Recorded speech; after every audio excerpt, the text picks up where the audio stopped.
제가 조금 전에 안녕하십니까 라고 인사드렸고 안녕하십니까 라고 똑같이 말씀해 주셨습니다. 이 안녕이라고 하는 한문은 편안할 안자에 평안할 영자를 씁니다.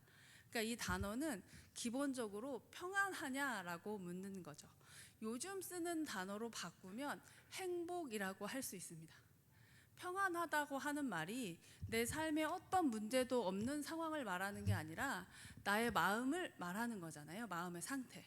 밖에서는 비가 오고 태풍이 불고 눈이 오고 낙엽이 날아다녀도 내가 튼튼한 집 안에 있으면 나는 평안할 수 있는 것처럼 말이죠.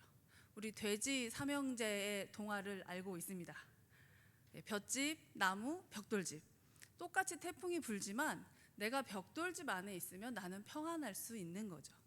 세상을 살다 보면 여러 일들이 일어납니다. 생각했던 일도 일어나지만 전혀 생각하지 않았던 일들도 일어나고요.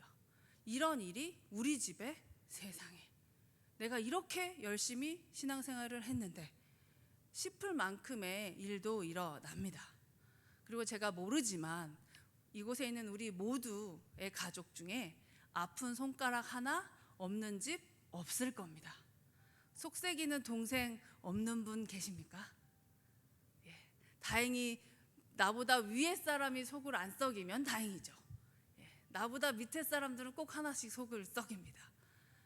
아픈 애 하나 없는 집 요즘 별로 없습니다. 부모님이든 친구든 동기든 동생이든 조카든 저희 집에도 있고요. 태어날 때부터 좀 어려웠고 지금 23살인데 여전히 어려운 친구가 저희 집에도 있습니다. 우리도 다 한 달이 건너면 마음이 어렵든 몸이 어렵든 어떻게 어렵고 힘든 시기를 보내고 있을 수 있고 보내고 있는 사람이 주변에 있을 겁니다. 제가 이런 말씀 드리면서 시작하는 이유는 행복이란 단어를 이야기하고 싶기 때문입니다. 너무너무 교회 표어가 좋습니다. 우리는 교회, 그리고 선하고 아름다운 홈페이지 보니까 행복한 교회, 행복한 마을 이런 것도 써 있더라고요. 제가 오늘 그래서 사실 제목을 이렇게 잡아봤습니다. 탑동교회를 통해서 이 지역이 정말 행복해졌으면, 그리고 지금까지도 행복했겠지만 더 많이 앞으로 행복해졌으면 좋겠다라는 바람을 가지고 말씀을 준비하고 저도 은혜를 받고 여기까지 오늘 지금까지 왔습니다. 우리 말씀 가운데 본문을 한 절 더 읽어볼까 하는데요. 11절입니다. 우리 11절을 같이 읽어보겠습니다. 사랑하는 자들아, 하나님이 이같이 우리를 사랑하셨은즉 우리도 서로 사랑하는 것이 마땅하도다. 아멘. 사랑하는 사람의 행복을 기도하지 않는 사람은 없습니다. 교회 중보기도 제목을 보면 다 이러한 걸 이루어 주시고 이러한 게 잘 안 되니 풀어 주시고 라고 하는데, 그 이러한 일들의 주인공은 우리가 사랑하는 사람들, 그들이 행복했으면 좋겠다고 간절히 바라는 사람들, 지금 같은 집에 살든 아니면 다른 지역에 살고 있든 내 가족들, 그리고 내 정서적인 친한 사람들의 평안과 안녕과 행복을 우리는 바라는 거죠. 사랑하는 사람들의 평안과 안녕을 바라는 것. 지금도 마찬가지입니다. 마음속에 누가 행복했으면 좋겠나요? 하고 여쭤보면 나오는 대답들은 다 우리가 정말 사랑하는 사람들의 이름이 나올 거예요. 설령 그분이 돌아가셨더라도. 할머니, 할아버지, 어머님, 아버님 중에 다행히 살아 계신다면 좋지만 안 살아 계실 수 있습니다. 저희도 그렇고요. 비록 지금 당장 만날 수는 없지만 나중에 약속한 상황들, 약속한 관계들이잖아요.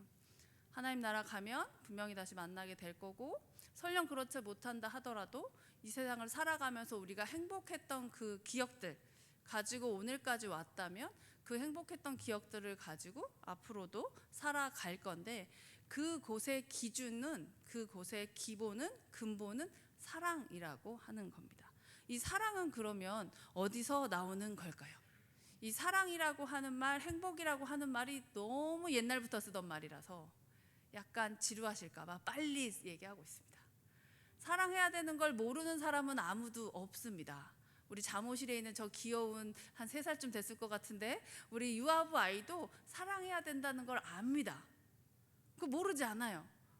교회를 심지어 안 다녀도 사랑해야 된다는 거, 착하게 살아야 된다는 거 압니다. 고속도로 휴게실에 화장실에 가면 이렇게 써 있습니다. 머문 자리가 아름다운 사람. 그거 이 세상을 사랑하는 사람들만 가능한 일입니다.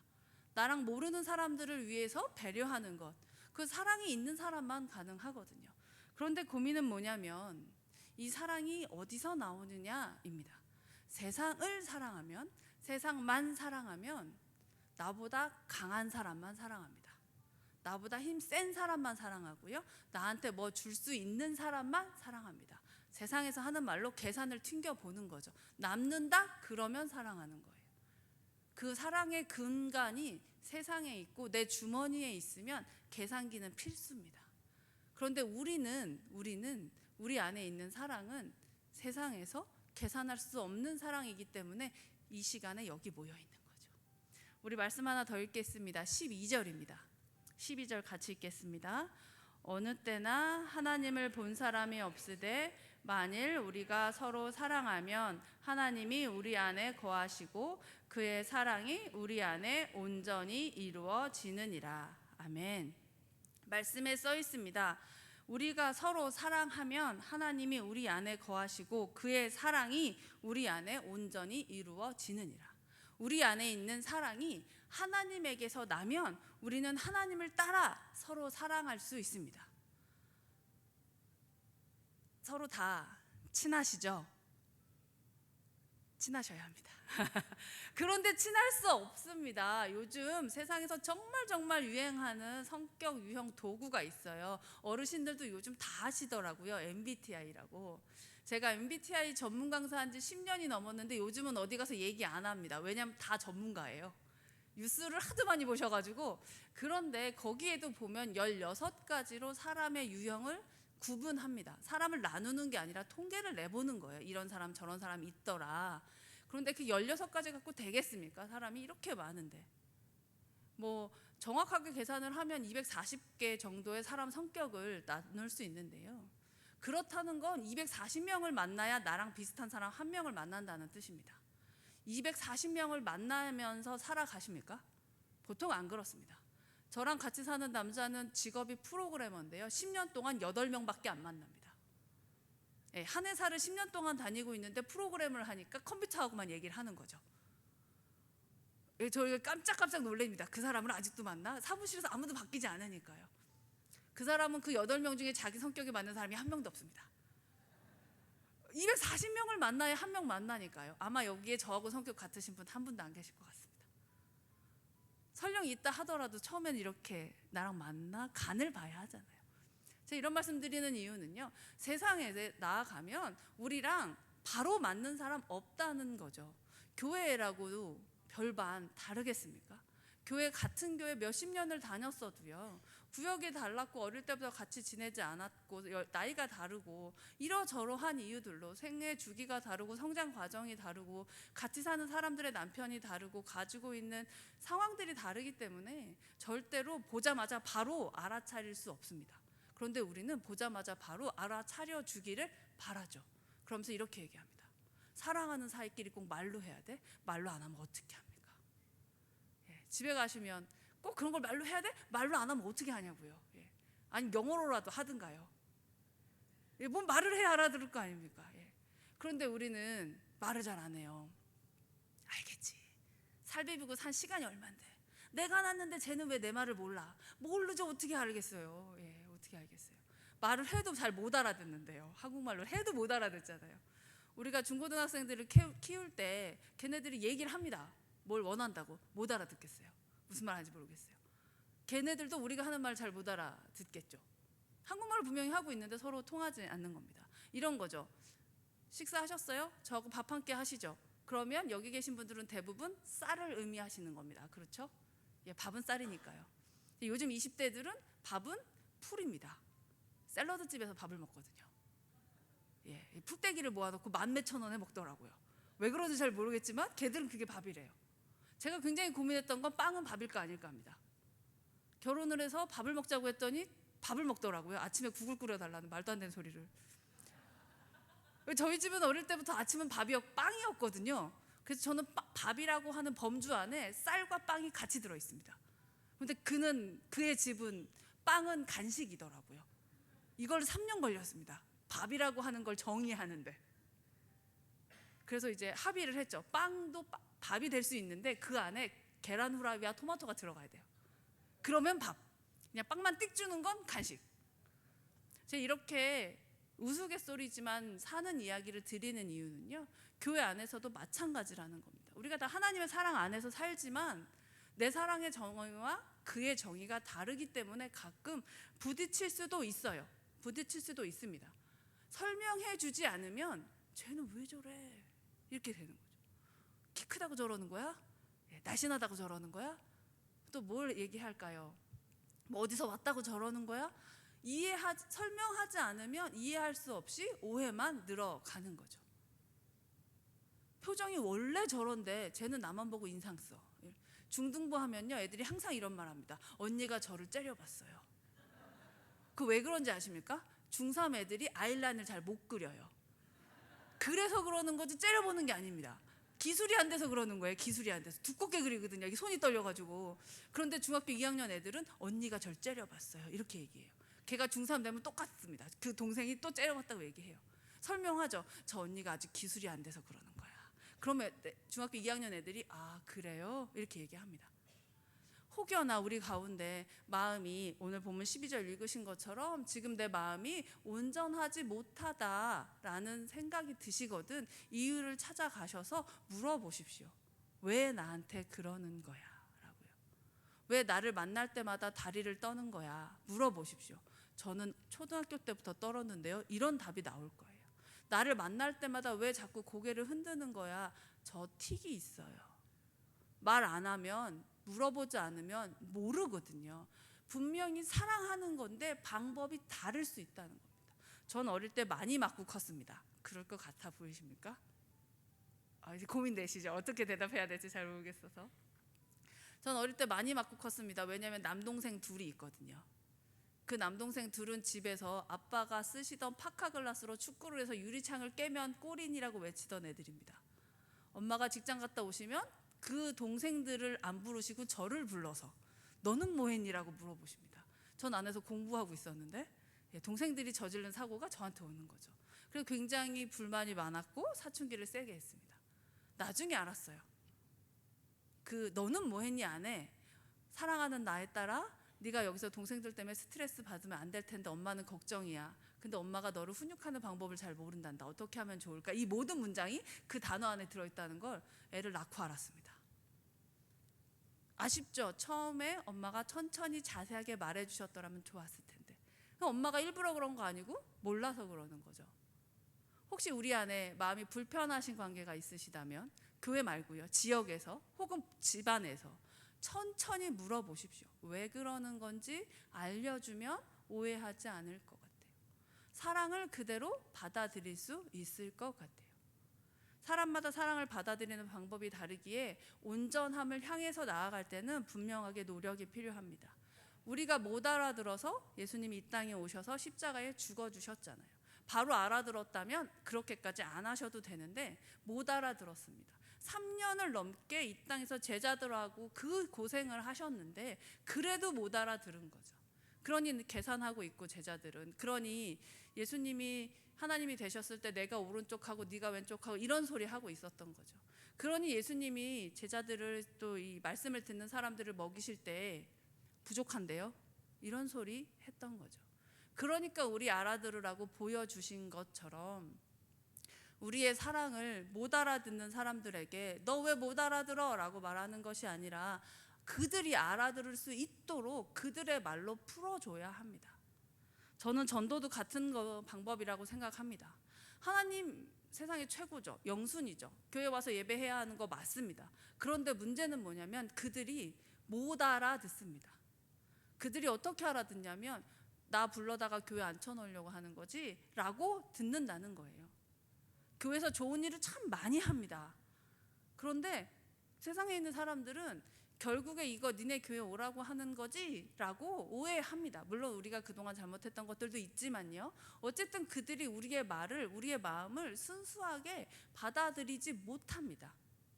그러면 어떻게 해야 할까요? 그들이 알아들을 수 있는 말로 설명해 줘야 합니다. 우리처럼 하나님을 알고 믿고 밖에서 태풍이 칠 때도 평안한 마음으로 걸어가야 한다는 것을 아는 그리스도인들은, 이름표 달고 있는 그리스도인들은 신약과 구약이면 됩니다. 말씀 읽으면 되니까요. 찬양하면 되니까, 기도하면 되고 예배드리면 되니까요. 그런데 신약과 구약으로 안 되는 사람들도 있습니다. 되짚어 보시면 어렸을 때 아이가 길에서 넘어졌을 때 집에 와서요, 바로 약을 발라주지 않습니다. 어떤 과정을 거치는지 기억나십니까? 일단 옷을 벗깁니다. 왜냐하면 옷에서 오염물이 생길 수 있으니까요. 그리고 넘어진 곳에 흙이나 돌이 박혔는지 보고 그걸 빼냅니다. 그리고 소독을 하고 약을 바르는 거죠. 전도를 할 때도 저는 마찬가지라고 봅니다. 우리가 사랑하는 이 세상, 그리고 사람들, 그들의 맞는 방식과 그들의 맞는 도구들을 사용해야 하는 거죠. 결국엔 신약과 구약이 최고의 약이지만 그들이 그 약을 받아들일 준비가 안 되어 있다면, 아직 그들의 무릎에 돌이 박혀 있고 흙이 박혀 있다면 그걸 빼내줘야 하는 거죠. 그걸 빼내주는 과정이 뭐냐면 우리가 그들과 함께하는, 우리가 그들이 필요한 것들을 채우는 이런 일들이라고 생각합니다. 저희 17절과 18절 다시 한번 같이 읽어보겠습니다. 17절, 18절입니다. 같이 읽습니다. 이로써 사랑이 우리에게 온전히 이루어진 것은 우리로 심판날에 담대함을 가지게 하려 함이니 주께서 그러하심과 같이 우리도 이 세상에서 그러하니라. 사랑 안에 두려움이 없고 온전한 사랑이 두려움을 내쫓나니 두려움에는 형벌이 있음이라. 두려워하는 자는 사랑 안에서 온전히 이루지 못하였느니라. 아멘. 하나님이 우리를 온전해지기를 원하십니다. 그런데 이 세상을 살다 보면 온전해지기 어려운 거죠. 여기 본문에도 있는 것처럼 두려움이란 단어가 있습니다. 혹시 너 아직도 교회 다니니? 이런 얘기 들어보셨습니까? 예, 웃으시는 거 보니까 들어보셨나 봐요. 예. 저 직장 다닐 때 그 얘기를 정말 많이 들었습니다. 저는 회사 다니다가 신학 쪽으로 건너왔는데요. 이제 기계공학 전공했거든요, 학부에서. 그래서 저희 층에 전부 남자만 있었는데 굉장히 편하게 일을 많이 잘했습니다. 근데 교회 다닌다는 얘기만 나오면 넌 아직도 교회를 가냐? 교회 가면 돈이 나오냐? 떡이 나오냐? 시간만 많이 쓰고 너네 돈도 엄청 많이 낸다며, 이런 얘기 엄청 들었었어요. 그 일일이 다 반응하느라고 굉장히 피곤했던 기억이 있습니다. 사장님이 장로님이셨는데 월요일 날 30분 일찍 출근시켜서 예배를 드렸어요. 그 예배 끝나면 모든 직원들이 다 저한테 물어보는 거예요. 성경 갖고 물어보고 왜 그러냐 물어보고 교회는 뭐냐 물어보고. 그때가 신대원 때보다 더 많이 공부했던 것 같습니다. 대답해야 되니까요. 근데 그 시간을 통해서 제 안에 쌓인 게 있습니다. 온전함이라고 하는 것은 정말 100%가 돼서 온전한 것이 아니라 온전해지는 거구나라는 걸요. 얘기할 때마다, 그런 질문을 받을 때마다 대답하기 되게 뻘쭘한 거예요. 이런 얘기를 물어봤거든요. 너 어저께 회식할 때 우리랑 같이 술 마셨잖아. 근데 너 지금 교회 다닌다고 신앙생활 한다고 너만 깨끗하다 그러는 거야? 이런 질문에 정말 요즘 말로 현타가 오는 거죠. 회사 다니면서 회식도 하셔야 할 거고 여러 가지 뭐 나쁜 일까지는 아니지만 눈 감아야 되는 일도 있을 거고 여러 일들이 있을 텐데, 직장생활하면 또 사회생활하면서 자녀를 키우면서요. 그런 순간순간에 우리가 온전함으로 나아가는 것보다 뒤로 밀려질 때가 있습니다. 근데 그때 주저앉지 않고 다시 온전함으로 나아가는 것이 하나님의 사랑인 거죠.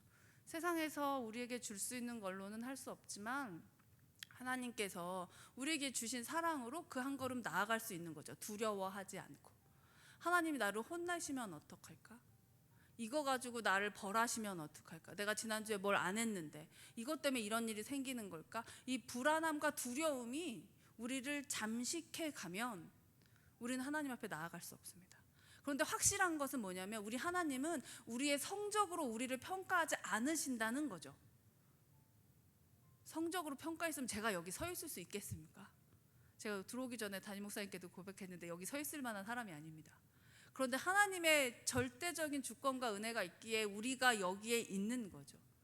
살아오는 연수 동안 난 한 번도 잘못한 적이 없어, 이러신 분 계십니까? 어렸을 때 엄마 지갑에서 200원 안 훔쳤던 분 계시냐고요?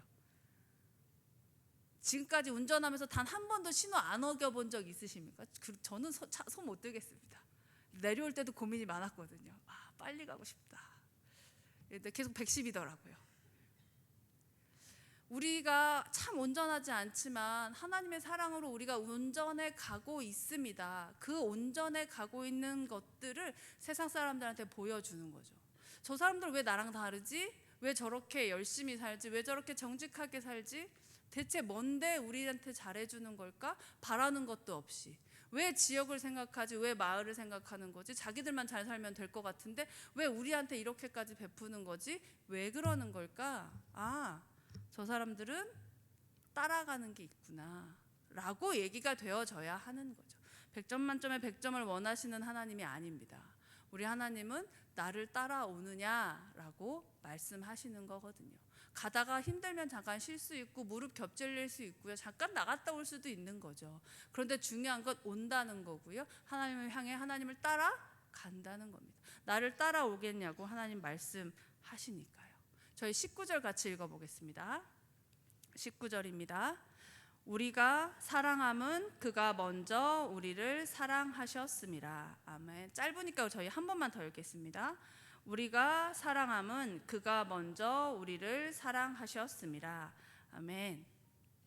우리 부모님이 우리를 먼저 사랑해 주셨습니다. 물론 그 방법은 좀 다를 수 있습니다. 저희 아빠 여기 안 계시니까 디스를 좀 하자면, 저희 아버지가 저를 실제로 훈육한 적은 때린 적은 딱 한 번밖에 없으십니다. 그런데 제가 학교를 초등학교 때부터 이렇게 쭉 다니면 1m짜리 매를 만드셔서 담임 선생님한테 선물을 하십니다. 그럼 그 매가 칠판 옆에 걸려 있는 거예요. 저희 집이랑 똑같이 생긴 매가 12년 동안 그랬습니다. 학교에 가면 누가 뭐라고 안 하는데 집에 걸려있는 매하고 똑같은 게 저기 걸려있는 거예요. 딴짓을 할 수가 없습니다. 저는 차라리 맞는 게 낫다는 생각을 여러 번 해봤습니다. 무섭잖아요. 이 말씀 드리는 이유가 있습니다. 그게 저희 아버지의 사랑의 방법이었거든요. 조금 커서 알게 되긴 했지만 생각해봤습니다. 부모님은 대체 우리를 위해서 왜 저렇게까지 열심히 하는 걸까? 왜 저렇게까지 평생 헌신하시는 걸까? 엄마한테 여쭤봤어요. 엄마 왜 도망을 안 갔어요? 도망가실만 하거든요. 엄마 이렇게 말씀하시더라고요. 니네 누구 어디 가니? 두고 가지. 나 같으면 갔겠다. 너도 해봐. 가지나. 이러시더라고요. 왜 그럴까 굉장히 궁금했습니다. 근데 말씀 보고 알았어요. 하나님이 우리를 먼저 사랑하셨기에 부모님이 저를 사랑하셨고, 저희 부모님만큼은 안 되더라도 저도 저희 애들을 아끼려고 하는 거구나. 자, 그렇다면 우리가 하나님께 그만큼의 사랑을 받았기에 우리도 우리를 무시하고 우리를 박해하는 세상의 사람들 혹은 가정의 사람들 먼저 사랑할 수 있어야 한다는 걸 다 알고 있습니다. 잘 안 돼서 그렇죠. 신앙생활에 자유함이 있으신지 잘 모르겠습니다. 저는 교회 다니는데 20년 걸렸거든요. 교회를 다니는 걸 허락받는데 20년 걸렸습니다. 다니긴 계속 다니긴 했지만 그 20년 동안 항상 기도했던 게 제가 믿음이 짧아서 하나님 저 교회 편하게 다니게 해주세요였어요. 그때 온 집안이 다 교회 다니게 해주세요라고 기도를 했어야 되는데 제가 믿음이 짧아서 저 하나 편하게 다니고 싶어서 그렇게 기도하다가 기도 바뀐 지 한 20년쯤 돼갑니다. 이제 온 집안이 거의 다 돼갔습니다. 지금 95% 정도 된 것 같습니다. 40년 걸리더라고요. 믿음이 작은 것 같습니다. 그럼에도 불구하고 그렇게 온 집안 식구들이 모여서 기도할 수 있었던 이유는 이 하나님의 사랑을 알기 때문이라고 생각합니다. 여기서 함께 예배하시는 우리 하나님 너무 사랑하시는 탑동감리교회 우리 성도님들, 내가 과연 누구를 사랑해야 할 것인가? 내가 하나님께 받은 이 사랑을 어디로 어떻게 흘려보내야 할 것인가? 나랑 사이 안 좋은 우리 시부모님 혹은 처가 혹은 배우자, 자녀들 있으시겠죠? 없으시길 바랍니다만 옆집 사람, 요즘은 위아래층 사람들하고도 사이가 많이 안 좋습니다. 집이 튼튼하지 않아서 층간소음이 너무 심하더라고요. 나하고 사이가 좀 불편한 누군가가 지금 떠올리신다면 그분을 먼저 사랑하셔야 한다는 이 우리가 다 알고 있는 정답을 다시 한번 떠올리시기를 소망합니다. 사랑할 수 있어야 합니다. 100% 사랑하셔야 합니다. 안 그럼 벌 받아요가 아니고요. 그것이 맞는 방법이고 그것이 하나님을 따라가는 방법이다라는 지향성을 갖기를 권해드리는 겁니다. 제가 앞전에 일하던 교회에서 굉장히 크게 깨달은 적이 있습니다. 교회에 이제 현수막 같은 게 굉장히 많아서 지역에 있는 현수막을 다 걷어가지고 가방을 만들었습니다. 그리고 그 가방을 이마트 앞에서 나눠드렸어요. 그러니까 사람들이 그 가방을 굉장히 좋아서 잘 받아 가시더라고요. 막 줄 서서 그 현수막으로 만든 가방을 받아 가셨어요. 참 감사했습니다. 그런데 그 앞에 이런 사건이 있었어요. 교회에서 전도하신다고 이마트 앞에서 교회 주보를 나눠주신 거예요. 그러니까 이마트에 쇼핑 온 사람들이 어떻게 했을 것 같으십니까? 그 주보를 카트에 다 놓고 간 거예요. 이마트에서 교회로 전화가 왔습니다. 와서 주보 수거해가라고. 500장을 수거했습니다. 카트마다 다 열어가지고. 이런 생각을 했습니다. 두 사건을 겪으면서. 우리가 하고 싶은 건 전도고, 우리가 하고 싶은 건 우리 교회가 어떤 일을 하고 있는지를 알리는 거긴 하지만, 실제로 해야 되는 일은 그들의 필요를 채우고 그들이 우리에게 오게 하는 거. 오라고 해서 오는 게 아니라 스스로 오는 거. 전도는 자발성이 있어야 할 수 있는 일이니까요. 제가 이 말씀을 드리는 이유는 이런 겁니다. 우리의 마음이 어디에 있을까요? 우리의 마음은 얼마나 급할까요? 조급하면 항상 실수가 일어납니다. 조급하지 않게 우리의 사랑을 내 마음 안에 있는 그 떠올리는 한 사람 있지 않습니까? 불편한 사람, 안 봤으면 좋겠는데, 저 사람하고 같은 구역 안 됐으면 좋겠는데, 저 왜 이거를 해? 제가 딴 거 하면 내가 이거 할 텐데, 뭐 이런 사람도 있을 수 있고요. 저 이사 안 가? 꼴보기 싫어. 이런 사람도 있을 수 있고요. 지금 내 안에 떠오르는 그 한 사람, 조급하지 않게 사랑으로 품으실 수 있다면 우리 교회가, 우리 마을이 더 행복하고 더 아름답고 선한 사람들로 채워질 거라고 확신합니다. 그런 과정 가운데 제가 좀 나누고 싶은 게 있어서 PPT를 준비했습니다. 이 세상 가운데 행복하지 않다고 생각하는 사람들이 있습니다. 우리도 뜨문뜨문 그렇죠. 그런데 정말 너무 내가 행복하지 않아서 살기가 힘들다라고 이야기하는 사람들이 있어요. 아이고, 죄송합니다. 살기 힘든데 어느 정도 살기 힘드냐면 안 살고 싶다고 할 정도로요. 화면이 나올까요? 예, 좋습니다. 이건 그냥 가볍게 정보로만 듣고 지나가시면 됩니다. 제가 하고 싶은 얘기는 뒤에 있거든요. 우리나라에서 교통사고와 스스로 나는 너무 행복하지 않아서 살 의미가 없어라고 생각하는 사람의 사고율이 저 정도 차이가 납니다. 4.3배가 차이가 나요. 굉장히 큰 차이입니다. 하루에 36명 정도가 스스로 극단적인 선택을 하고요. 시도하는 사람은 저기에서 4배 정도 됩니다. 네, 4배 정도 되고요. 그래서 4배면 뭐 150명이 훨씬 넘겠죠. 하루에 36명 정도가 스스로 극단적인 선택을 하는 사회입니다. 이게 누구나 다 마찬가지인 거예요. 근데 교통사고를 위해서는 길에 신호등도 있고 지구대도 있고 심지어 모범택시 기사님들도 신호 이거 하라고 하고 하는데, 이 스스로 내가 지금 너무 힘들어요, 너무 불행해요, 행복하지 않아요, 나는 혼자 있는 것 같아요 라고 말하고 있는 저분들을 위해서 우리는 무엇을 하고 있을까? 이게 굉장히 고민되는 지점입니다. 함께 살아가야 하는 세상에서 저분들은 나는 너무 행복하지 않아, 나는 살 이유를 찾을 수가 없어 라고 이야기하고 있다는 거죠. 우리 주변에도 있을 수 있습니다. 제가 속상한 건 우리 안에도 있다는 거죠. 잘 안 보이실 수 있는데요, 제가 구두로 설명드리겠습니다. 우리나라에서 10대, 20대, 30대의 사망 원인 1위가 자살입니다. 40대, 50대 2위가 자살이에요. 예, 많습니다. 아주 많아요. 아주 많습니다. 그런데 저 숫자나 이런 것들은 전혀 기억하실 필요가 없어요. 저런 일들이 있다 이렇게 들으시면 되니까요. 그런데 여기서부터는 조금 봐주셔야 될 것 같습니다. 시도별 자살률을 제가 조사해 왔는데, 우리가 살고 있는 이 충청남도는 어떨까요? 몇 등이나 될까요? 예, 저게 선인데요.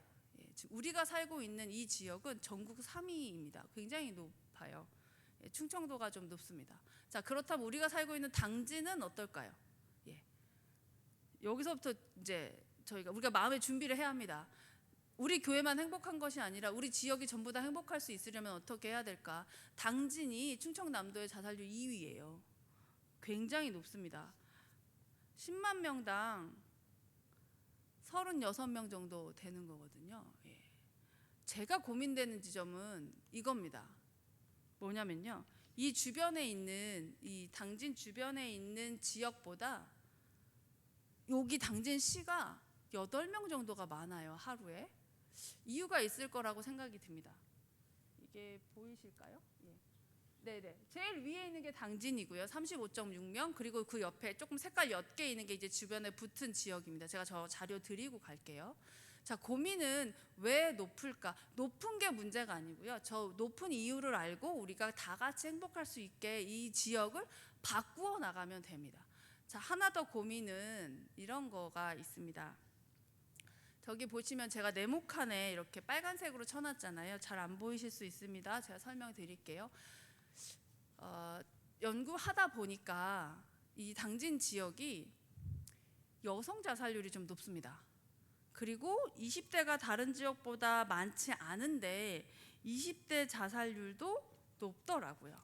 이유가 뭘까 조금 더 찾아봐야 할 것 같습니다. 여기 보시면 저 왼쪽이 1번이라고 써 있는 건 보이실까요? 연두색에 1번 칸 써 있는데 저게 인구 지표입니다. 이 당진 지역에 40대를 기점으로 해서 40대 이하와 40대 이상이 2배 정도 차이가 납니다. 그러니까 숫자적으로 20대가 적다는 거예요. 그런데 20대 사망률이 높다는 건 그만큼 사람이 많다는 뜻이 되겠죠. 자, 2번은요. 보시면 빨간색에 동그라미 그려져 있잖아요. 네. 거기에 보시면 그거는 전국 통계로 해서 출생률과 사망률입니다. 기본적으로 지금 우리나라는 출생률이 굉장히 낮아요. 그런데 이 당진 지역은 185% 정도니까 태어나는 사람 100명이면 돌아가시는 분은 185명 정도 된다는 뜻입니다. 이건 굉장히 평균가이더라고요. 그래서 이거가 뭐 앞으로 당진이 소멸이 되거나 이런 걱정을 하진 않으셔도 될 것 같아요. 그런데 그 밑에 3번 보시면요. 4번을 보시면 결혼하는 수와 이혼하는 수입니다. 아까 1번 그림에서 40대 이하가 40대 이상의 한 반 정도밖에 안 됐었잖아요. 그런데 결혼하는 수와 이혼하는 수를 보니까 이혼하는 수가 다른 데 지역보다 많이 높으시더라고요. 당진이. 저것도 이유가 있겠다라는 생각이 들어요. 자, 그런데 제 그림 빼주시겠어요? 거기를 지금 보셔야 돼가지고. 네, 지금 이쪽에 있는 그림입니다. 2번 그림. 2번을 보니까요. 당진시 전체 인구 가구 수가 있지 않습니까? 한 가구 두 가구 할 때 그 당진시 전체 가구의 절반 정도, 정확하게는 45%가 1인 가구예요. 1인 가구. 55%만 2명 이상 살고 45%는 혼자 산다는 거죠. 자, 이 데이터도 다 외우실 필요는 없습니다. 제가 이걸 다 설명을 짧게 드린 이유는 뭐냐? 우리가 함께 살아가고 있는 사람들 중에 45%는 혼자 살아요. 혼자 사는 이 사람이 당연히 기본적으로 훨씬 더 외롭겠죠. 둘이 사는 것보다. 그리고 아프면 도와줄 사람이 없잖아요. 내가 뭔가 고민이 생겼을 때 같이 얘기할 사람이 없잖아요. 훨씬 더 안 행복할 확률이 높은 거겠죠. 우리는 무엇을 해야 할까요? 여기에도 혼자 사시는 분들 계실 겁니다. 퍼센트로 45%니까 우리 중에 이쪽 두 줄은 혼자 사시는 거예요. 예, 퍼센트로 보면 혼자 사는 게 잘못이 아닙니다. 잘못은 혼자 사는 사람이 외롭게 그냥 두는 사회가 잘못인 거죠. 자, 그러면 우리는 어떻게 하면 좋을까요? 자, 여기가 제가 지금 분홍색 동그라미 정 가운데가 탑동 감리교회입니다. 저기에서 2km를 찍었어요. 직선으로 2km를 딱 찍었습니다.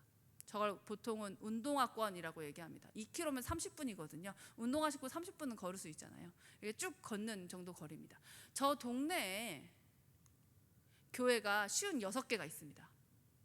많죠? 평균 다른 지역보다는 안 많습니다. 교단 상관없이 다 숫자를 세봤어요. 56개가 있더라고요. 2km 거리 안에. 자, 저걸 56조각으로 나눴습니다. 한 교회가 당진시를 다 할 필요는 없잖아요. 그냥 우리 동네 하면 되는 거니까요. 56개로 나눴어요. 그래서 우리 탑동 감리교회가 이만큼 하시면 됩니다. 예, 딱 그 네모칸 이만큼이에요. 네모칸 안에 저만큼 있는 사람들만 행복하게 하시면 우리는 역할을 하는 겁니다. 저만큼은 얼마큼이냐면요. 슬리퍼권이라고 이렇게 이런 표현 써도 돼요. 쓰레빠 끌고 나갈 수 있는 그만큼 슬리퍼 신고 걸어도 발 안 아픈 500m입니다. 우리 교회에서 직선으로 500m. 저 500m 안에요 초중고가 다 있더라고요. 여기 앞에 탑동초, 앞에 당진 중학교, 고등학교, 그리고 정보고등학교 있더라고요. 그리고 빨간색 2개는 국가시설, 도서관하고 당진 행정복지센터 이렇게 되어 있더라고요. 우리는 저 안에 있는 사람들만 행복하게 만들면 충분히 하면 됩니다. 뭐 저쪽에 있는 큰 교회가 뭐를 하고 뭐 저쪽에서 우리 그 검정색 칸 하나만 행복하게 해도 충분하다는 거죠. 저 노란 색깔 보이십니까? 삼각형? 저 노란색이 이 우리 탑동 감리교회 이 네모 칸에서 사람이 가장 많이 다니는 길입니다. 저 노란색 포인트에서 여러분들이 이런 걸 하시면 이 동네가 참 행복해지겠다라고 하는, 하나님이 우리에게 주신 이 사랑을 세상에 이 마을에 나누기가 이런 방법은 어떠실까 하는 걸 가지고 와봤습니다. 요거 10대 라면이라고 부릅니다. 10대면 와서 컵라면을 그냥 먹을 수 있는 거예요. 뭐 탑동 요 초도 그렇고 요 앞에 고등학교 아이들, 중학교 아이들 그냥 길에다 그냥 깔고 이렇게 라면 주는 겁니다. 애들이 라면이라 그러면 아주 기절을 합니다. 집에서 안 주거든요. 아침에 애들 깨워서 학교 보내는 게 진짜 어려운데요. 교회에서 아침 8시에 컵라면 주지 않습니까? 제가 장담하건대 아무도 지각 안 합니다. 집에서 얼마나 좋아하시겠어요. 근데 저 라면을 먹으면서 라면이 중요한 게 아니라 우는 애들이 있습니다. 슬퍼하는 친구들이 있어요. 다크가 여기까지 내려오는 애들이 있습니다. 와서 라면을 못 먹고 들고 있고 집에 가져가도 돼요? 이렇게 물어보는 애들이 있어요. 이유가 있겠죠. 왜 가져가려고 그래? 집에 쌀이 없어요. 엄마도 굶어요. 아 그래, 한 박스. 그럼 엄마도 오는 거죠. 목사님하고 상담하시고 신앙도 회복하시고 정서도 회복하시고 이런 것도 있습니다. 붕어빵인데요. 오가는 출퇴근하는 사람들, 여기 아파트 단지도 있고 많이 있으시잖아요. 출퇴근하는 사람들한테 붕어빵 하나씩 만들어서 그냥 이렇게 주는 거죠. 붕어빵이 식어도 온기는 살아있을 겁니다. 하나님의 사랑은 전달이 될 거라는 거죠. 요 아이스팩입니다. 나는 저 애들 잘 모르겠어. 저 시끄럽기만 한 애들 몰라. 비록 걔네들이 5년 지나면 우리 청년부가 될 거고 우리 공동회원 회원이 되겠지만 어쨌든 나는 어른들이 더 좋은데 그러실 수 있습니다. 이런 건 어떠실까요? 지금 벌써 더워져서 냉동실에 아이스팩 같은 거 많이 있으실 건데요. 저거를 갖고 와서 모으는 겁니다. 그래서 환경적으로 처리를 하는 거죠.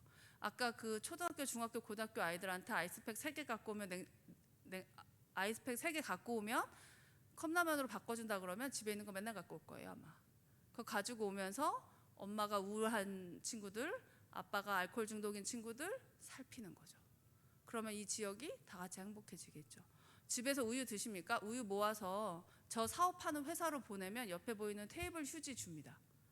저거 교회에 오시는 새신자분들, 방문하시는 분들 선물로 다시 보내드리면 아 우리 교회, 이 교회 환경 생각하는 교회구나, 다른 지역 다른 사람들과 함께 살아가려고 애쓰는구나, 말로 하지 않아도 인식할 겁니다. 저건 비누인데요. 교회에서 점심 드시거나 이럴 때 튀김 기름 많이 생기잖아요. 우리 집에 유통기한 지난 식용유 많잖아요. 모아서 비누 만드는 겁니다. 그래서 새신자 선물하는 거죠. 그냥 전도 용품을 나눠주는 게 아니라 선물을 나눠주는 겁니다. 지역에 컵라면 먹은 아이들이요, 저 테이블 휴지 받은 동네 사람들이요, 저 비누 받은 동네 상가 사람들이 우리 교회를 어떻게 생각하겠습니까? 데려다가 자기네 교회 앉히려고 이렇게 생각 안 할 거라는 거죠. 여기 계신 분은 은퇴하신 장로님이신데요. 그냥 아무것도 안 하시고 횡단보도 앞에 서 계십니다. 아이들 학교 갈 때. 애들이 요즘 핸드폰 보느라고 이러고 있어요. 그래서 신호등이 바뀌었는데 안 건너요. 이거 보느라고요. 그러면 장로님이 건너라 불 바뀌었다 이거 하시는 거예요. 근데 애들이 와가지고 할아버지 뭐예요? 하니까 나 여기 4층 교회 장로님인데 애들이 교회 할아버지라고 부릅니다. 그리고 와서 사탕 주고요, 어버이날 아이스크림 사주고요, 학교에서 받은 간식 할아버지 논아주고요. 너는 왜 집에 안 가? 집에 가도 문 잠겼어요. 그럼 할아버지네 교회 가서 놀을래? 엄마한테 전화해서 확인하고 엄마 오실 때까지 교회에서 데리고 있을게요. 이게 가능한 거죠. 우리가 마음입니다. 우리가 과연 이 마을을, 이 지역을 어떻게 행복하게 만들 수 있을까 마음을 생각해 보는 거죠. 동네 어디에 저런 말 한마디 그릴 때 있을까요? 딱 봐도 그냥 그릴 수 있지 않게 생겼나요? 검정색이랑 흰색밖에 필요 없거든요. 저런 거 하나 그려놓으면 옆에서 애들이 이러고 사진 찍는 거죠. 인스타 같은 데다 올려서 행복한 교회, 행복한 마을이 되는 거죠. 이게 마지막 사진입니다. 저 교회는 자살 예방 캠페인을, 생명을 향한 한 걸음이란 캠페인을 했는데요. 중학생들이 20명 정도 되는 교회인데 저기 모인 청소년만 600명입니다. 지역에 있는 청소년들이 교회를 빌려주셔서 여기서 자살 예방 캠페인을 한 거예요. 그 교회 동네에서 나구 자라는데 교회 있는지도 몰랐던 애들이 저거 하러 교회에 들어오는 거죠. 어떤 꿈을 꾸시는지 모르겠습니다. 하나님은 분명히 우리에게 내가 너희를 먼저 사랑하였으니 너희끼리도 사랑해라 라고 말씀하십니다. 우리가 이 세상을 향한 사랑을 정말 어마어마하게 드러내야 하는 것이 아니라 지금 제가 보여드린 이 정도, 이거보다 더 가볍게 쉽게 우리가 할 수 있는 일들을 세상의 마을에 펼쳐서 하루에 36명씩 죽어가는 사람들을 살려야 할 것이고, 우리가 그리스도인이라고 하는 이름표를 달고 있는 우리가 살아가는 가정에서, 직장에서, 교회에서 정말 그리스도인답게 살아가는 것이 하나님께 은혜를 갚는 일이고 행복한 교회, 더 행복한 마을이 되는 길인 줄 믿습니다. 오늘 헌신 예배 드리시는 우리 청장년 팀을 포함해서 이 자리에 함께 예배하시는 모든 분들께서 정말 행복한 교회, 행복한 마을을 만들어 주시는 데에 헌신해 주시기를 도전 드립니다. 기도하겠습니다.